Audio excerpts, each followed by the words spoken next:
He controlled Miami's underworld with an iron fist. She vanished without a word 6 years ago. Now, on a perfect beach day with his fiancée, 3 voices shattered everything. Daddy. Triplets he never knew existed. A secret that could end his empire. And a woman who thought she knew the man she was about to marry. Some sins don't stay buried. Some truths arrive in threes. This is chapter 1, and nothing will ever be the same. If you want to see if Marco can protect his children from the enemies closing in, hit that subscribe button now, because what happens next will change everything. The sun hit Miami Beach like a blessing that morning, all gold and warmth and promise. Marco Santini didn't do relaxation well, but for Elena, he tried. She walked beside him in a white sundress that caught the wind, her hand tucked into his, her smile the kind that made dangerous men forget they were dangerous. "This is nice," she said softly. "Just us. No phones, no business." He kissed her temple, tasting salt and coconut sunscreen. Just us.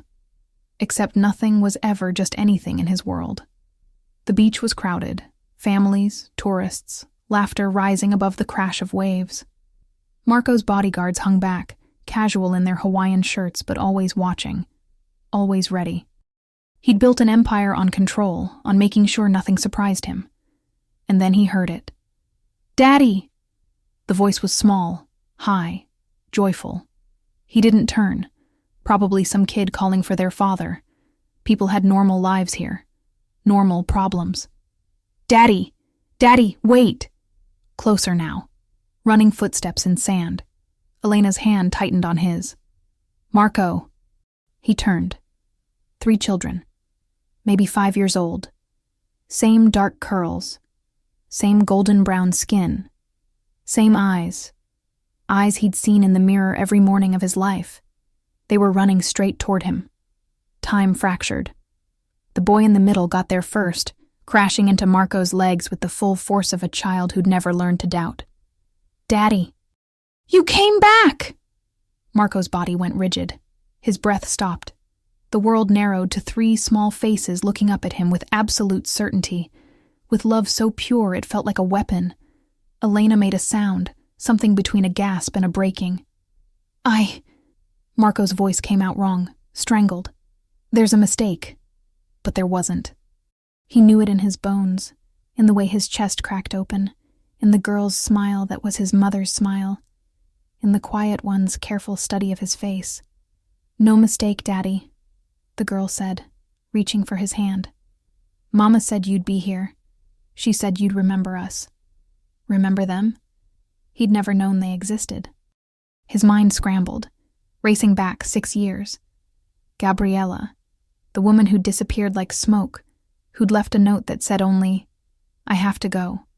Don't look for me." He'd respected that. Let her vanish, moved on. Except she hadn't just vanished. She'd been carrying his children. "Marco." Elena's voice was ice wrapped in shock. "What is happening?" The bodyguards had closed in, hands drifting toward concealed weapons, reading his frozen posture as threat. But how did you defend against this? Against 3 pairs of eyes that knew him, that claimed him, that shattered every carefully built wall? "I don't," he started. "Mr. Santini." A woman's voice, older, tired. He looked up.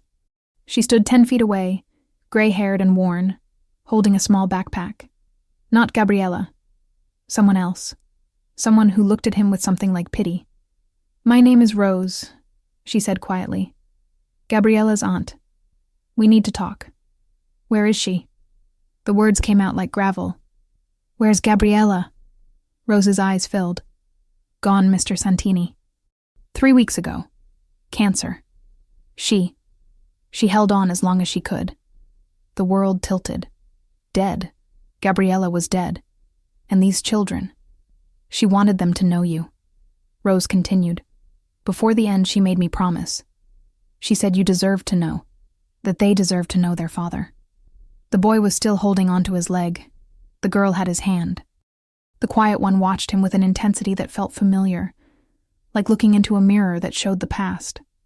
"Their names," Rose said softly, "are Lucas Sophia and Gabriel.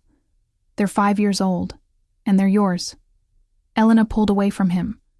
Not violently, carefully, like she was stepping back from an explosion in slow motion. "Elena, don't." Her voice shook. "Just don't."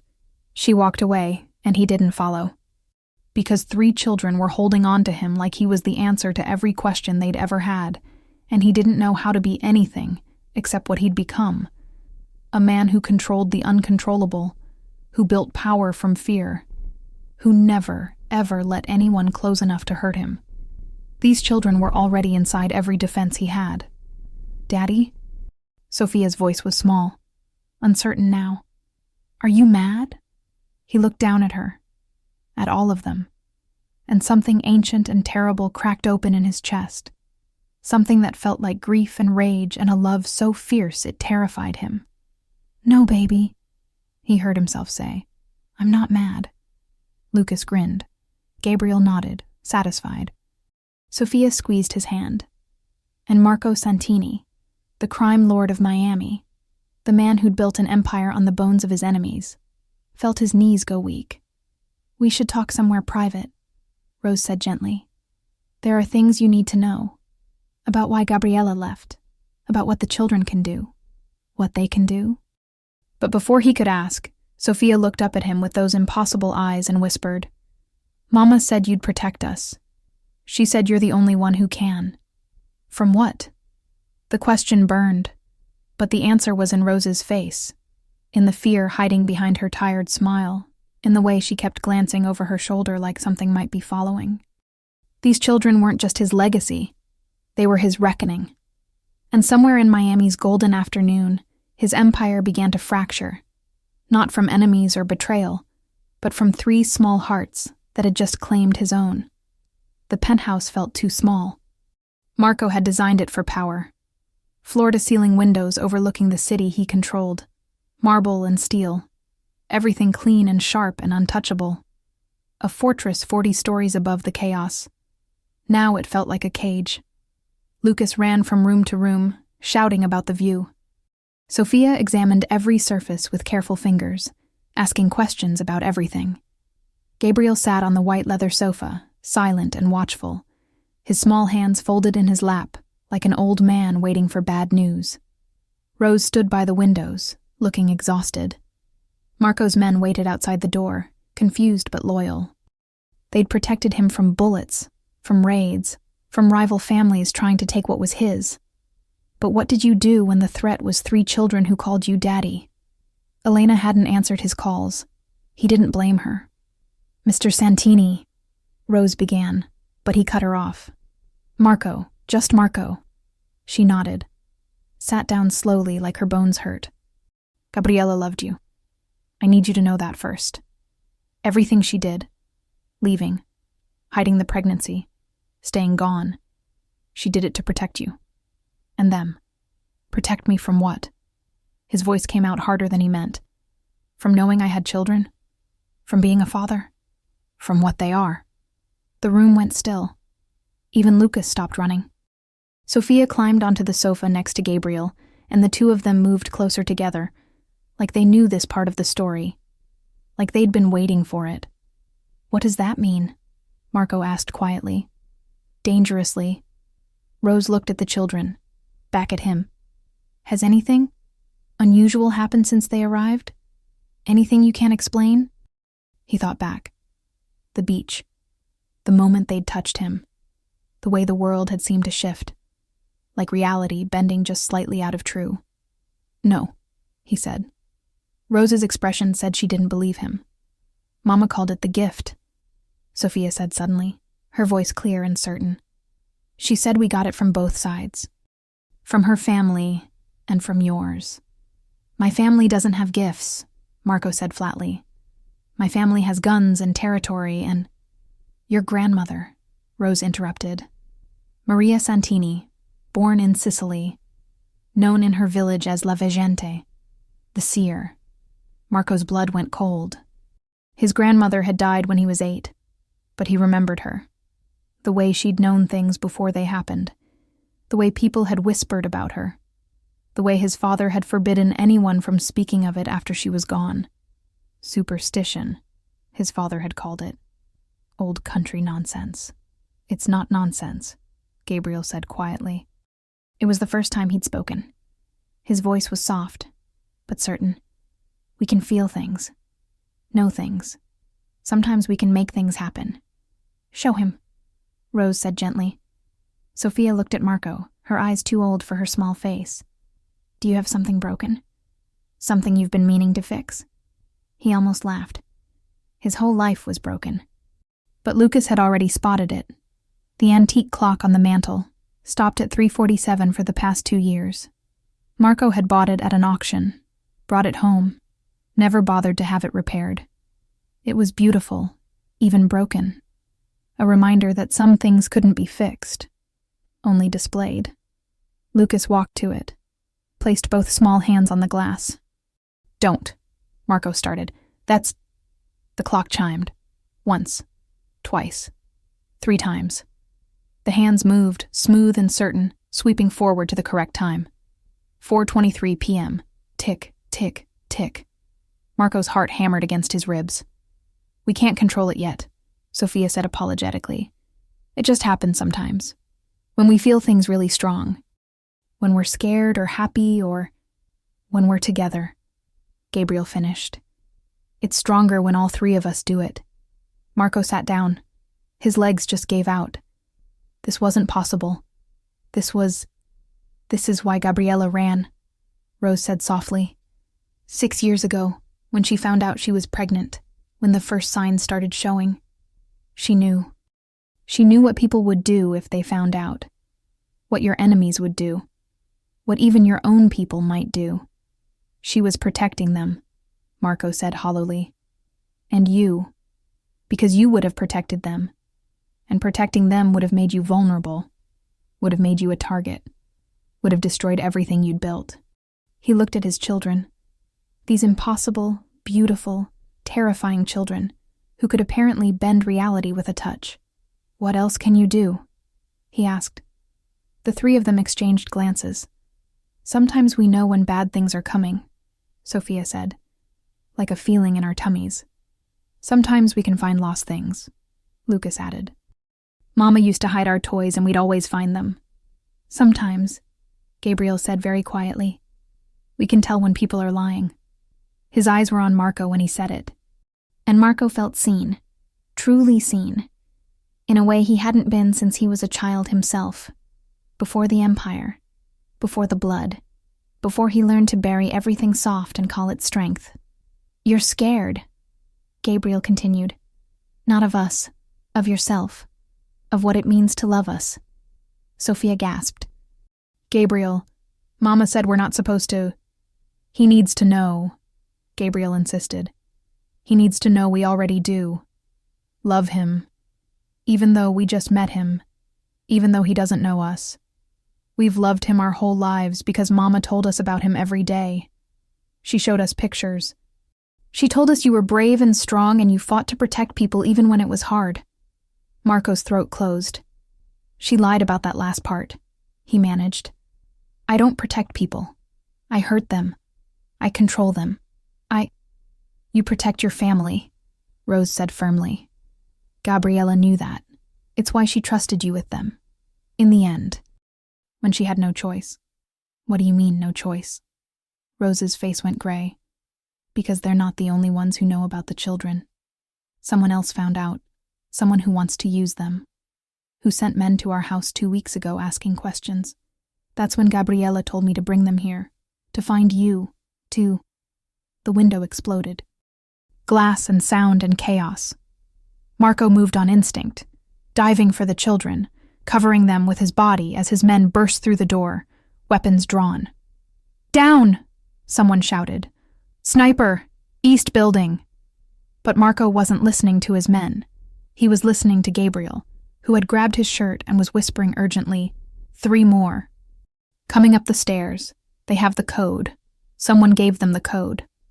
And Marco knew with the same certainty that made him a king in this city, that his son was right. Elevator, he barked at his men. Now, service exit, Get them out. Boss, we should… Now! Rose was already moving, gathering the children, but Sophia had frozen, her eyes wide and distant. Daddy, she whispered, they're not here for you. What? They're here for us. And Marco Santini realized that his empire, his power, his control, his carefully constructed world, meant nothing against an enemy he didn't understand. But these children were his, and anyone who came for them would learn exactly why people feared his name. They made it to the service elevator. Barely. Marco's men formed a wall of muscle and weapons, buying seconds they didn't have. The penthouse was compromised. The building was compromised. Someone on his payroll had betrayed him. He'd deal with that later. Right now, 3 small bodies pressed against him in the elevator's descent, and Rose gripped the railing with white knuckles. Safe house, Marco said into his phone. Location Gamma. 15 minutes. Full detail. And find out who gave up my codes, or I swear to God… Marco, Rose interrupted. We can't go to any of your properties. What? Whoever wants them, they know everything about you. They've been watching, planning. If we go anywhere you own, anywhere you're known, then where? His voice was steel wrapped in barely contained fury. The elevator hit the garage level. His armored SUV waited, engine running, doors open. His second-in-command, Victor, stood ready, grim-faced. Boss, Victor started. We've got a problem. I know. Marco cut him off. I need a clean location, somewhere off-grid, somewhere nobody knows about. Victor hesitated. There's a place, owned by my cousin, up the coast. Fishing cabin, old. No records connecting it to you or me. How far? 40 minutes. Not ideal, but better than staying in Miami where eyes were everywhere. Marco looked at Rose. She nodded. Move, he ordered. They piled into the SUV. Marco, the children, Rose, and 2 of his most trusted men. Victor drove like the devil was chasing them because maybe he was. Lucas had stopped talking. Sophia kept her hand in Marco's, squeezing tight. Gabriel stared out the window, his small face unreadable. You knew, Marco said to him quietly, about the attack, before it happened. Gabriel nodded. It feels like static, in my head, when danger's close. How close does it have to be? I don't know. We're still learning.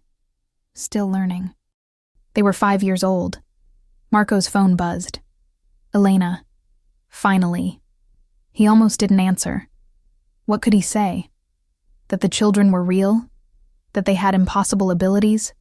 That someone was hunting them and he didn't know why or how to stop it? He answered. Marco. Her voice was cold, controlled. I need you to tell me the truth. Are those children yours? Yes. Silence. Then. Did you know? No, I swear. Gabriella never told me. Why? Because… He glanced at the children, lowered his voice. Because it's complicated. Because there are things about them that put them in danger, that put anyone near them in danger. What things? He couldn't explain. Not over the phone. Maybe not ever. Elena, I need you to stay away. From me. From them. From all of this. It's not safe. You're ending things. Over the phone.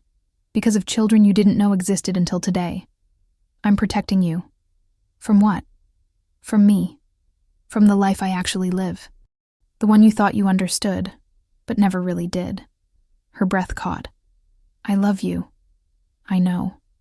His chest felt like it was caving in. I love you too. That's why you need to disappear for a while. Take the trip to Europe you've been planning. Use cash. Don't tell anyone where you're going. Stay gone until I say it's safe. Marco, please, Elena.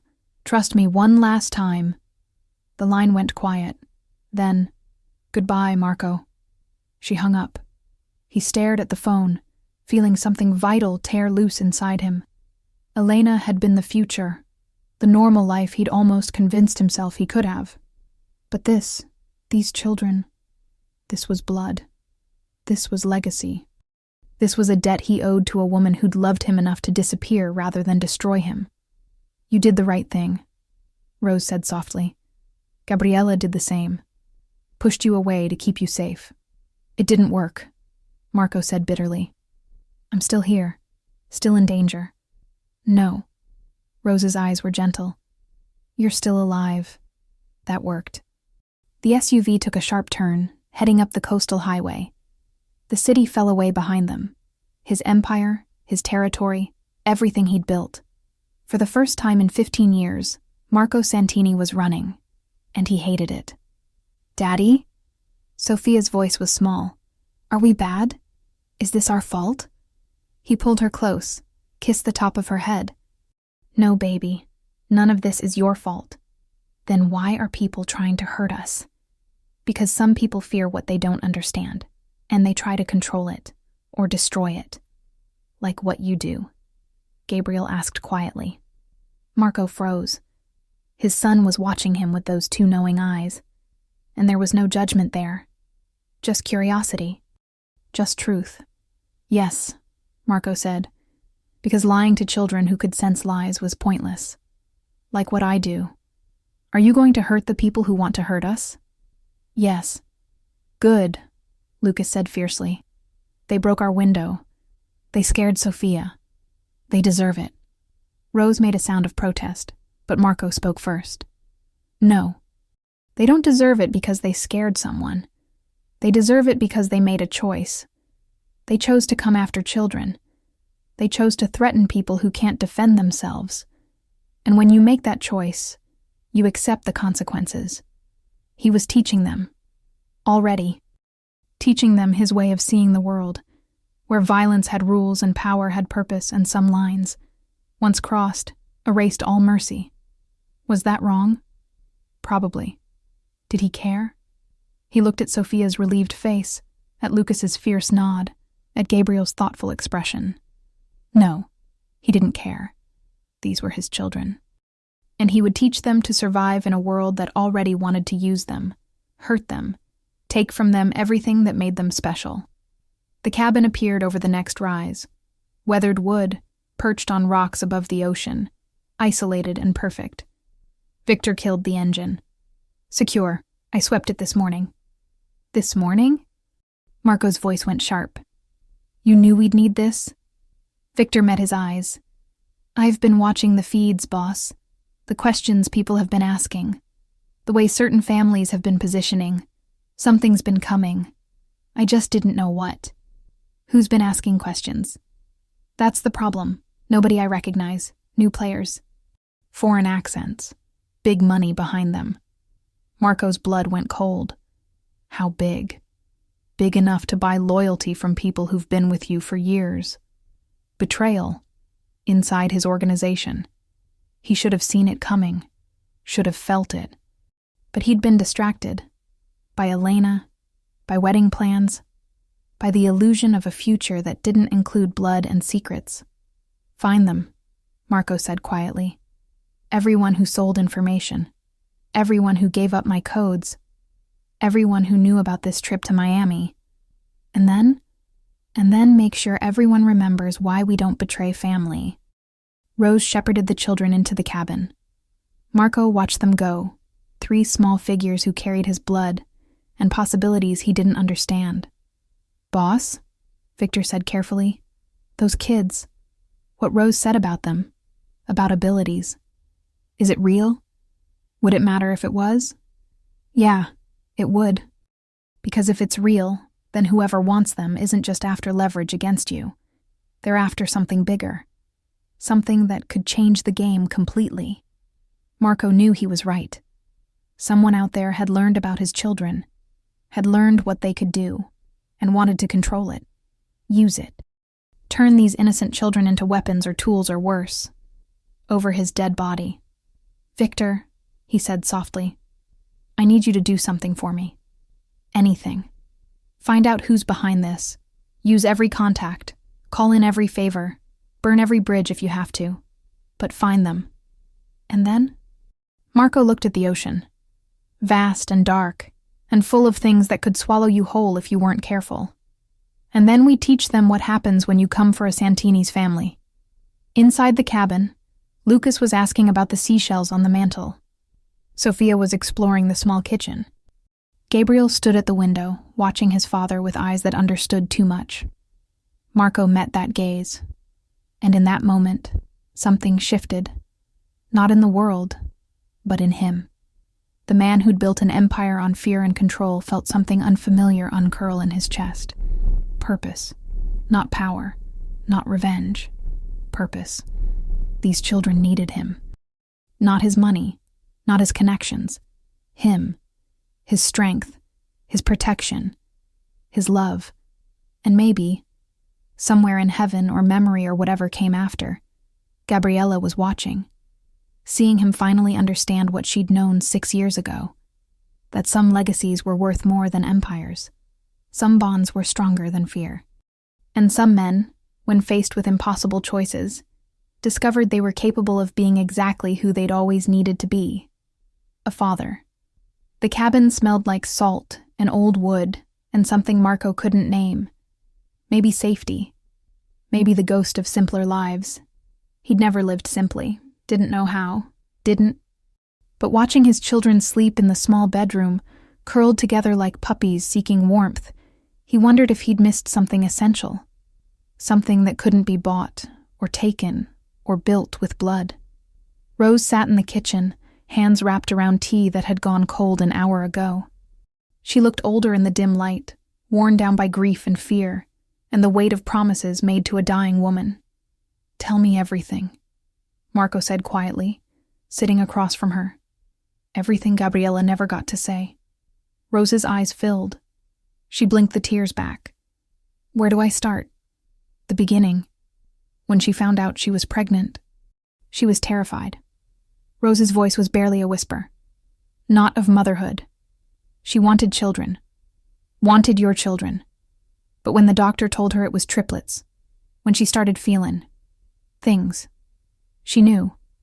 Knew what? That they'd inherited it. Both bloodlines. Your grandmother's gift. Her family's gift. Gabriella's mother could sense emotions, read people like open books. Her grandmother could move small objects without touching them. It runs in our family, has for generations. We keep it quiet, keep it small, because people fear what they can't control. Marco's jaw tightened. And my family? Your grandmother was stronger than most. Could see futures, possibilities, threads of what might come. Your father buried it, called it superstition. But Gabriella researched your family, Marco. After she met you, she wanted to understand you. And she found stories, whispers, about Maria Santini, about what she could do before your grandfather made her stop. Made her?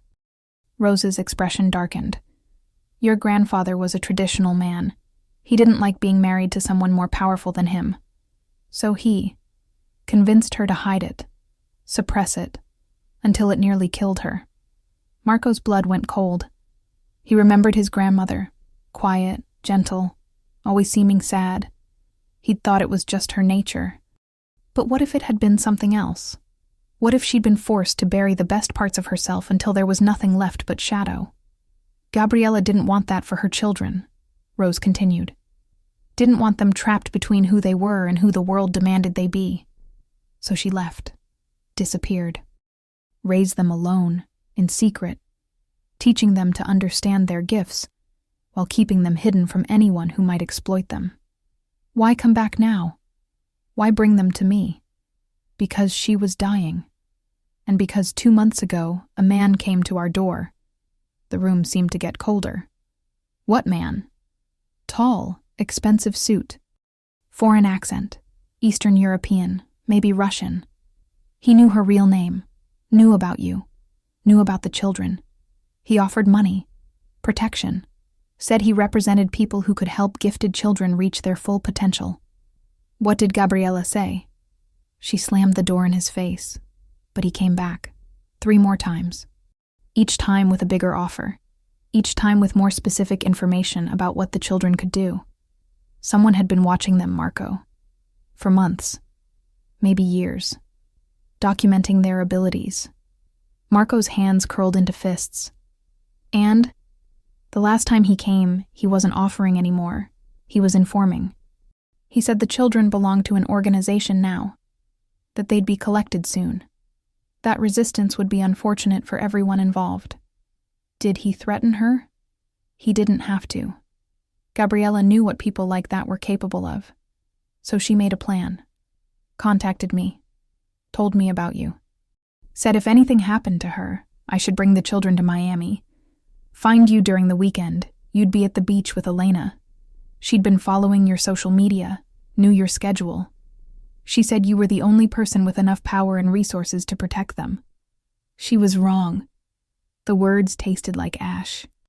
I couldn't even protect my own penthouse. You got them out. You're here. You're fighting. Rose reached across the table, covered his hand with hers. That's all she asked for. Someone who would fight. The weight of it settled on his shoulders.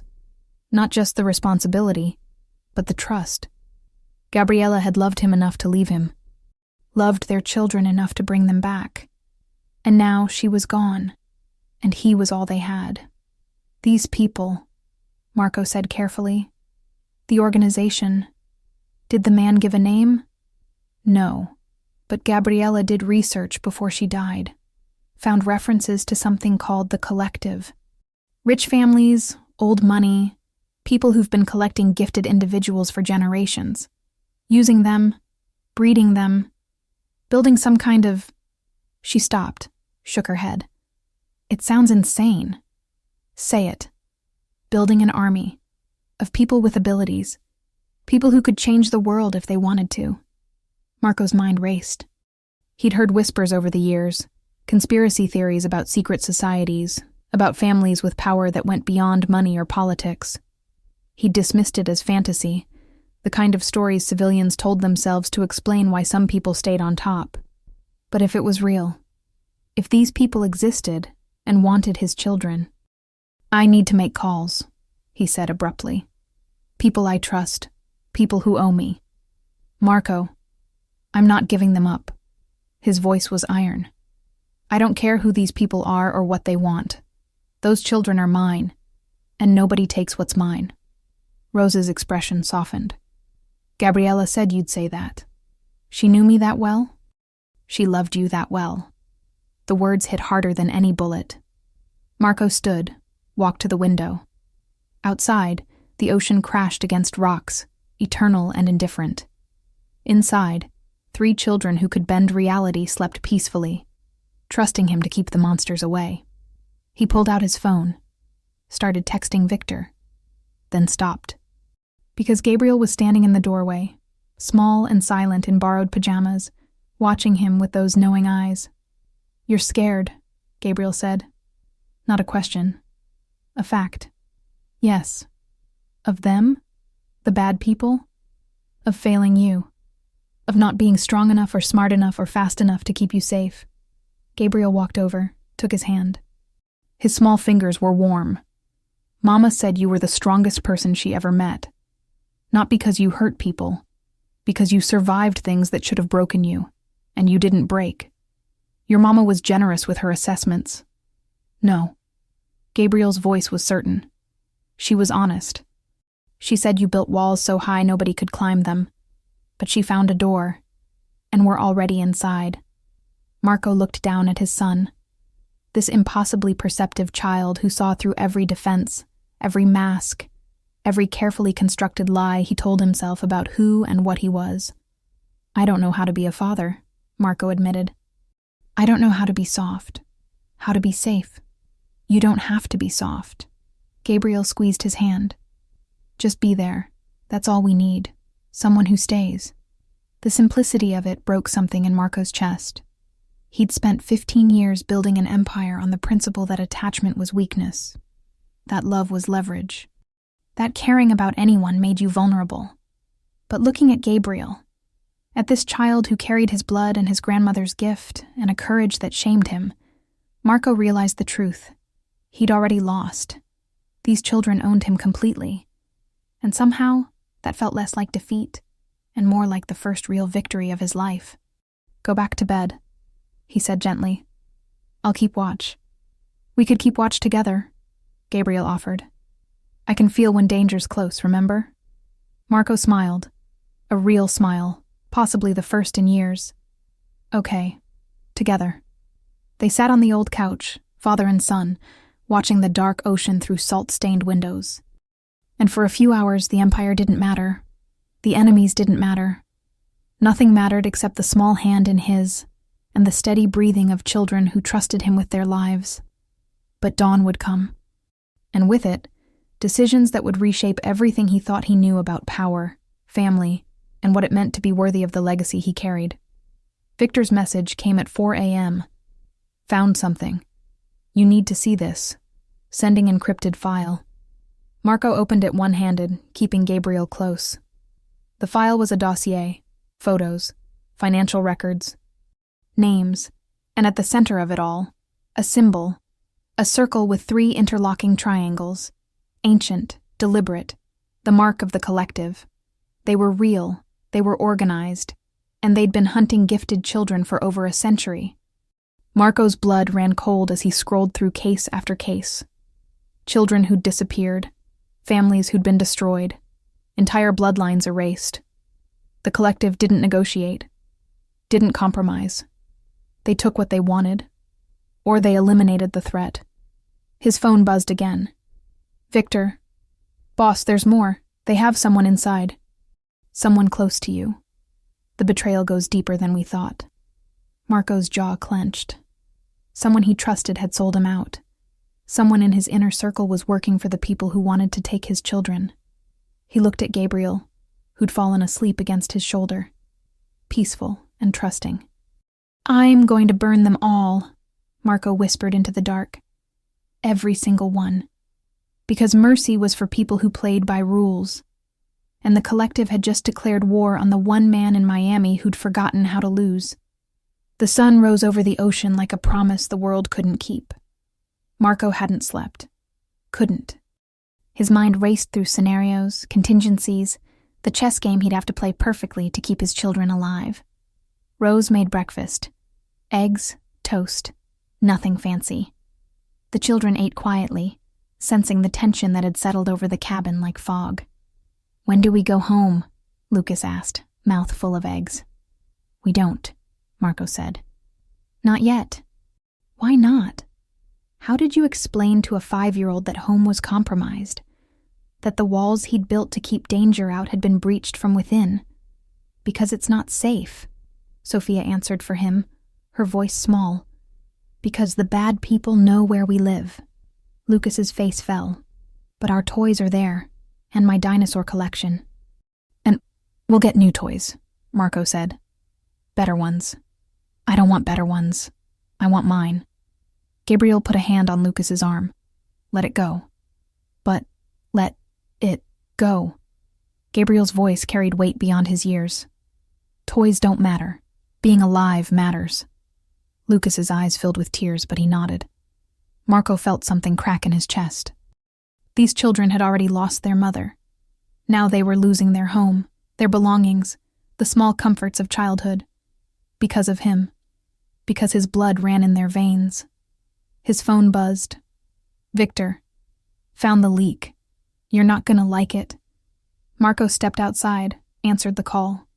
Tell me. Dominic. The world tilted. Dominic. His right-hand man for 8 years.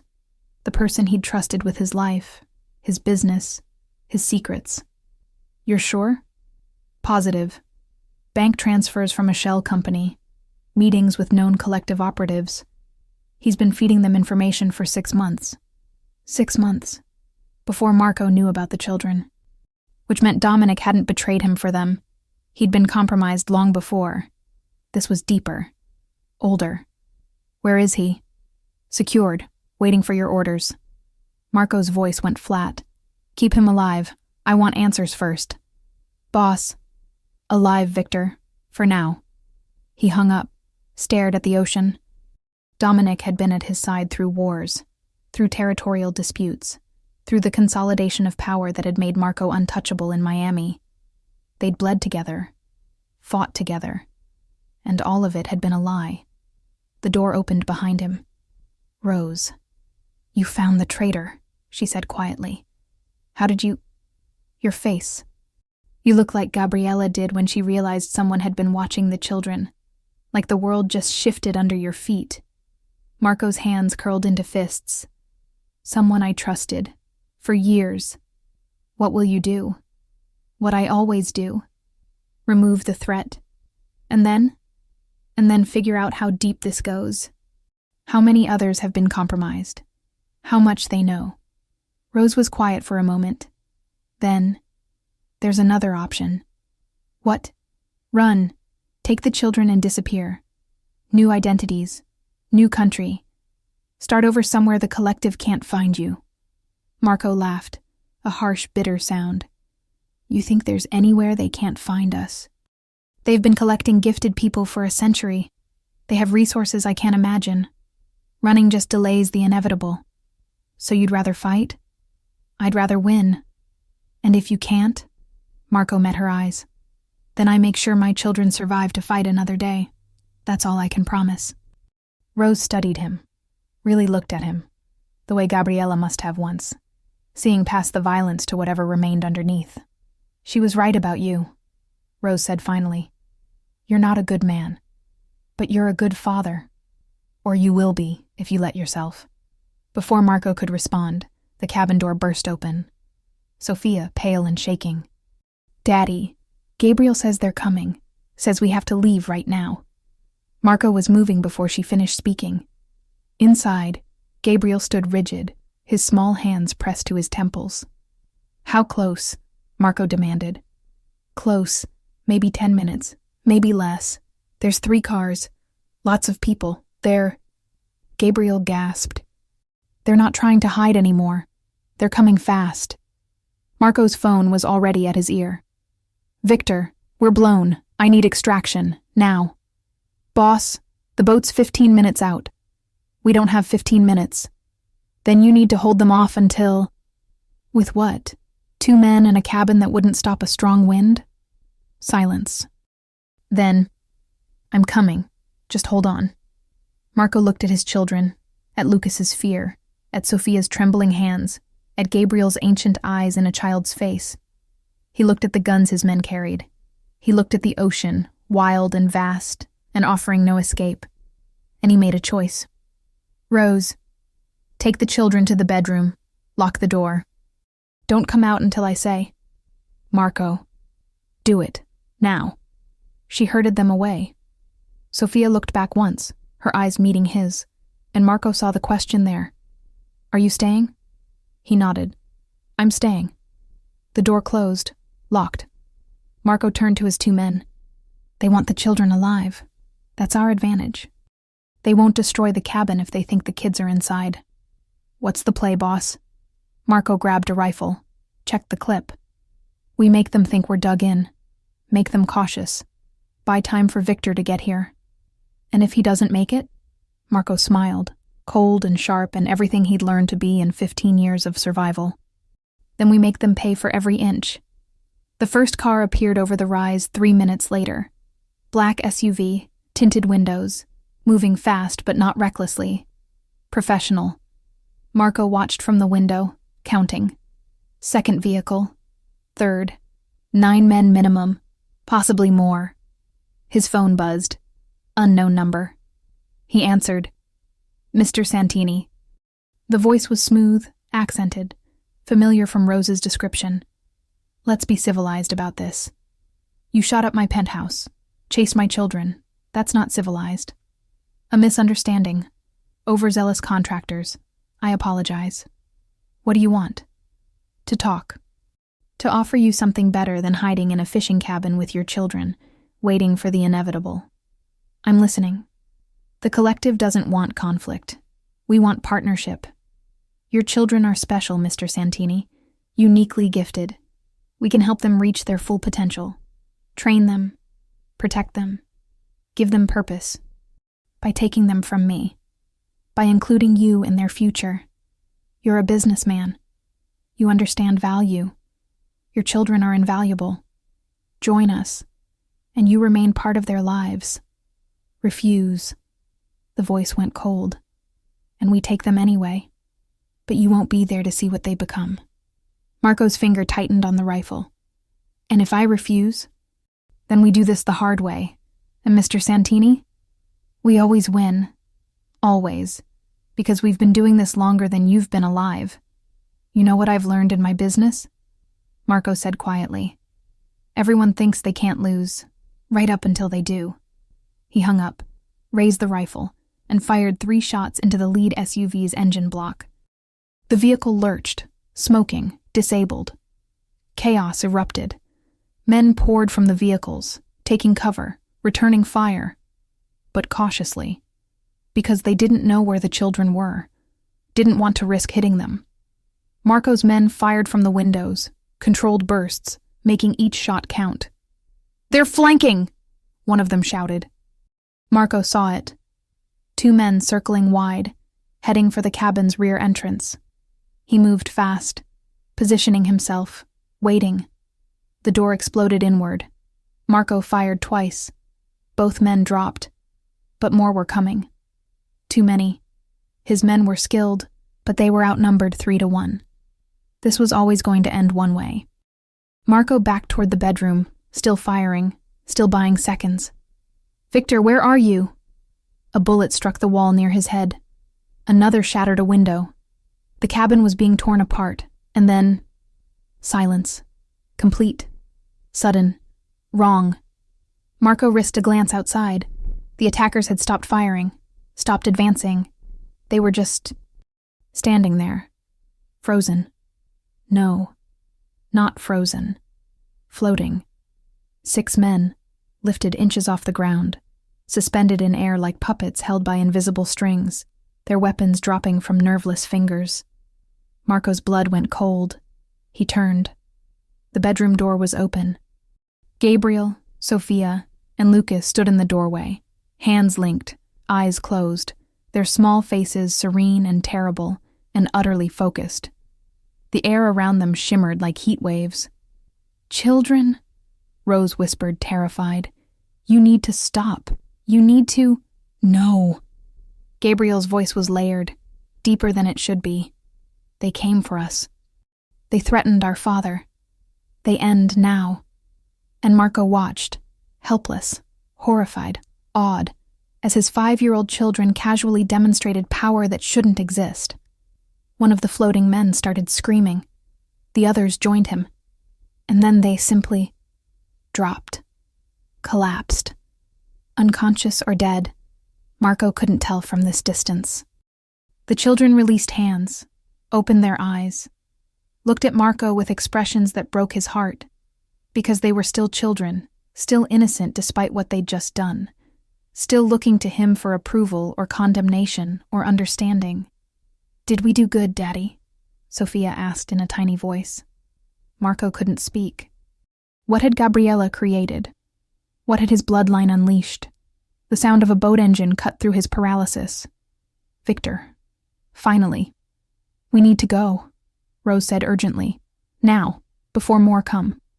They ran, Marco carrying Lucas, his men carrying Sophia and Gabrielle, Rose behind them, down to the dock where Victor's boat waited.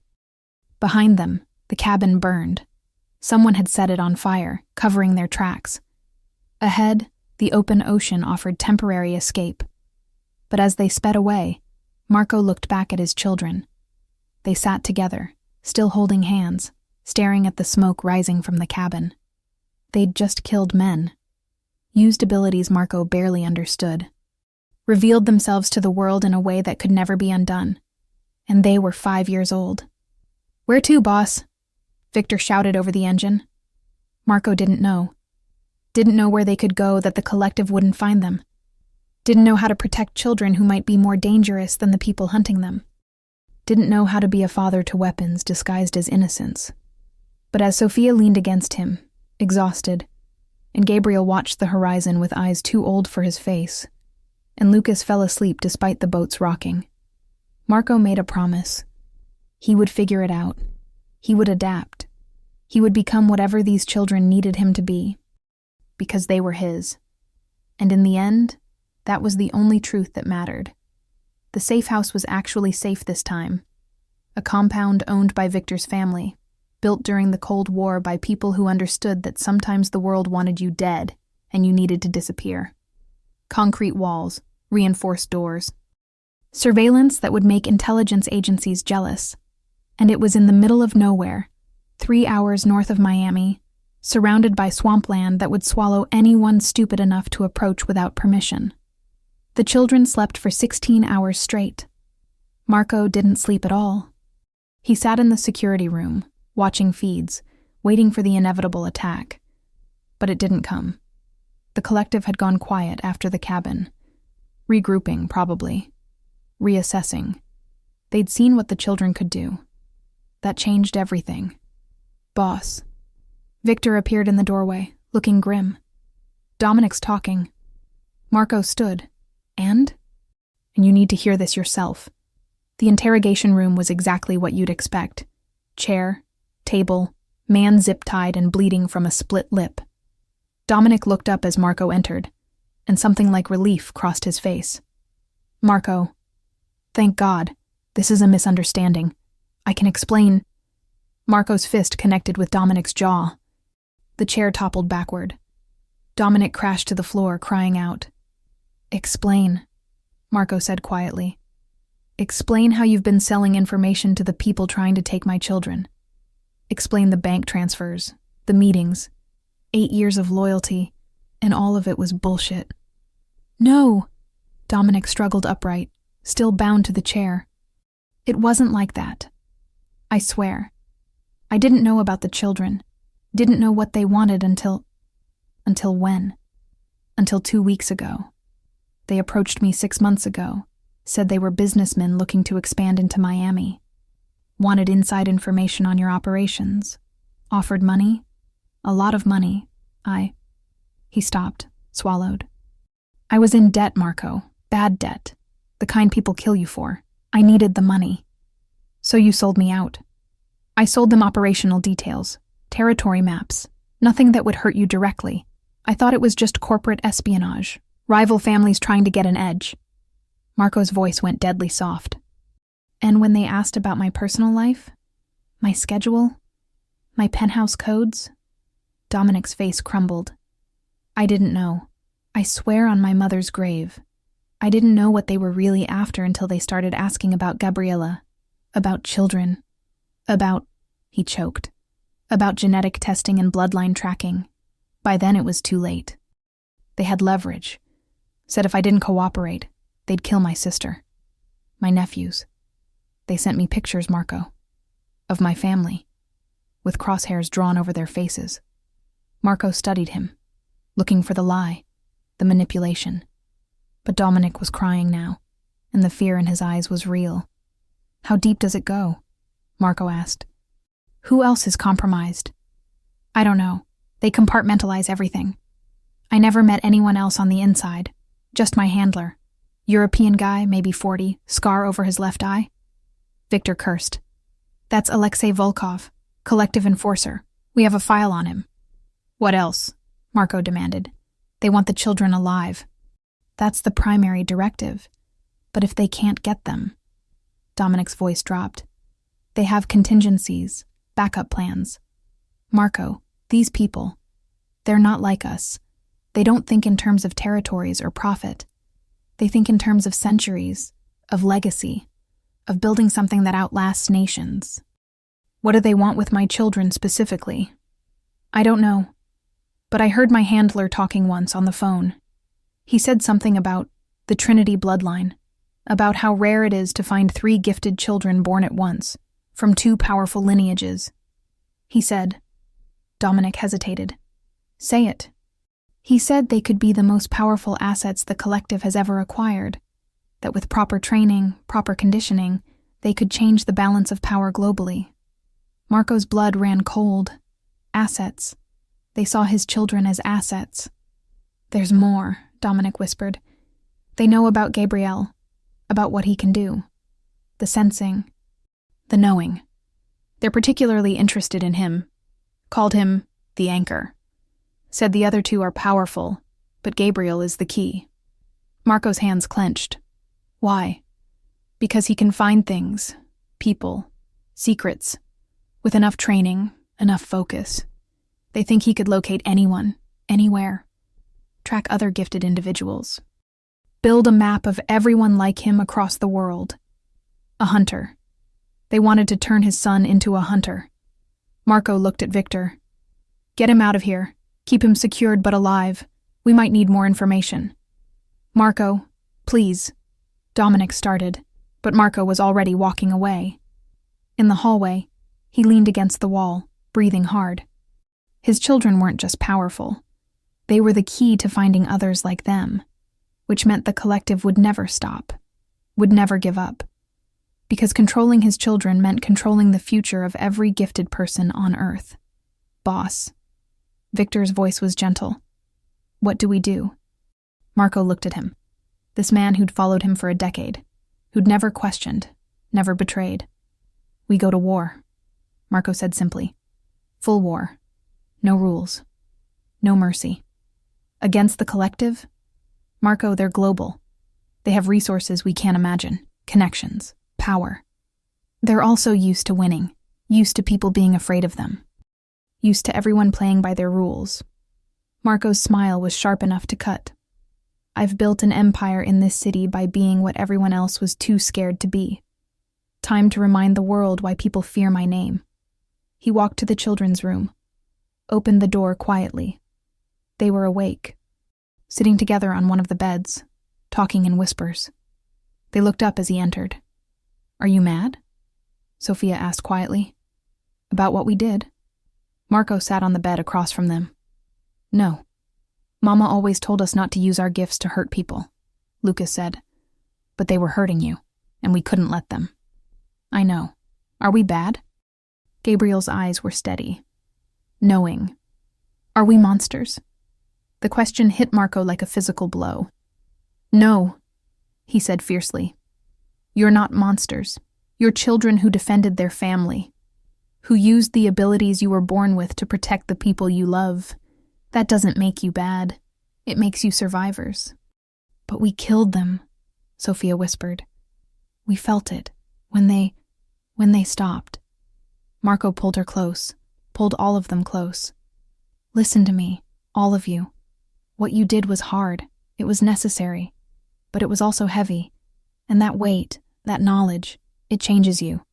I know because I've carried it my whole life. Does it get easier? Lucas asked. No, but you get stronger. And if you're lucky, you have people around you who understand, who help you carry it. Like you, Gabriel said. Like me. They sat in silence for a moment. Then Sophia spoke, her voice small. Daddy, are there more people like us? With gifts? Marco thought about what Dominic had said. About the collective's centuries-long hunt. About gifted individuals scattered across the globe, hiding, surviving, probably terrified of being found. Yes, he said. I think there are. Are they in danger? Like us? Probably. Gabriel's expression shifted, became focused, distant. I can feel them, sometimes, when I concentrate. Like lights in the dark. Far away but there. Marco's heart clenched. They wanted to weaponize this beautiful, innocent ability to sense connection. Turn it into a tracking system. Over his dead body. Gabriel, Marco said carefully, I need you to promise me something. Don't try to find them. Don't reach out. Not yet. Why? Because the people hunting you are hunting them too. And if you connect to them, you might lead the collective right to them. Understanding dawned in Gabriel's eyes. Oh, when this is over, when it's safe, then you can explore that, learn what it means. But for now, we keep you hidden. We keep everyone safe. The children nodded, trusting him completely. And Marco felt the weight of that trust settle on his shoulders like chains made of love and responsibility and fear. His phone buzzed. A message from an unknown number. He opened it. A photo. Elena, sitting in a cafe somewhere in Europe, unaware she was being photographed. And below it, she's safe. For now. But everyone you love is a target until you give us what we want. Marco's vision went red. They'd found Elena. They were threatening her, using her against him. He stood abruptly. "Victor." His second appeared instantly. "Boss?" Marco showed him the photo. Victor paled. "I'll make calls. Get her protection. Get her here. Whatever it takes. I want her on a plane in the next 6 hours. Private, secure. Bring her home. She might not come. After everything. Tell her she's in danger. Tell her." Marco's voice cracked slightly. "Tell her I'm sorry, and I need her safe." Victor nodded, disappeared. Marco looked at his children. At these impossible, powerful, beautiful children who'd turned his world inside out in less than 3 days. "Pack your things," he said quietly. "We're moving again." "Where?" Sophia asked. "Somewhere they'll never think to look. Somewhere I should have gone from the beginning." "Where's that?" Lucas pressed.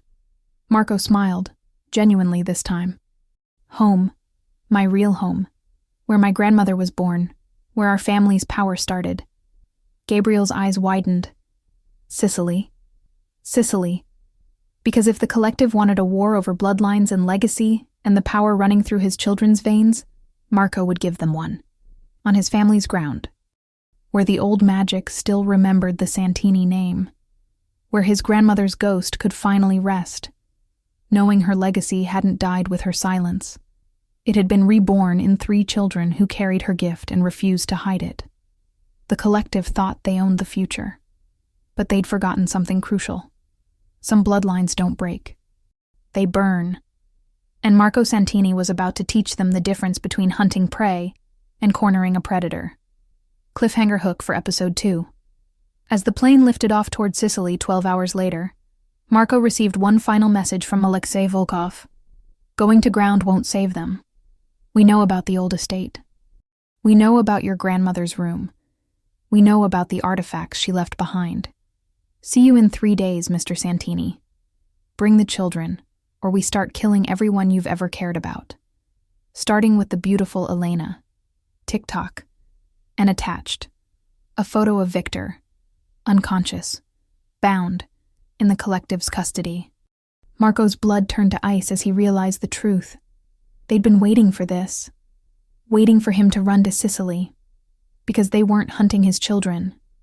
They were hunting him. And he'd just delivered his entire family directly into their trap.